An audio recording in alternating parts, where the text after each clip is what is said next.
আসসালামু আলাইকুম। এর অর্থ হচ্ছে যে আপনার উপর শান্তি বর্ষিত হোক। এক, তো রমজান মাস হিসেবে তো সওয়াবের তো আরো কমতি নেই, তো আল্লাহর রহমত তো সওয়াব আরো বেশি পাইবো। যেমন সালাম দিলে 90 নাকি, তো আপনি সালাম ফিরেছেন তো 10 নাকি পাইছেন, তো এটা আমাদের লাভ। সালামু আলাইকুম রহমতুল্লাহ। আর যারা ব্যস্ত আছেন নাকি? হয় একটু রানিং যাতে চলে যেতে হবে। আমরা এই ভোরের পাক ইউটিউব চ্যানেলতে আসছিলাম, ইসলামিক কুইজ নিয়ে অংশ নেবেন? খেলা কে তুই নে তুই।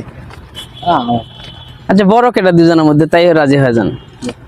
তাই বড় তাই দেবো। এই যে ইয়া ভাই ভাই ওইদিকে সালাম দিলাম, এই সালামের লাভ কি? লাভ, তো আমি সালাম দিলাম যে আসসালামু আলাইকুম, এর অর্থ হচ্ছে যে আপনার উপর শান্তি বর্ষিত হোক। এক, তো রমজান মাস হিসেবে তো সওয়াবের তো আরো কমতি নেই, তো আল্লাহর রহমত তো সওয়াব আরো বেশি পাইবো।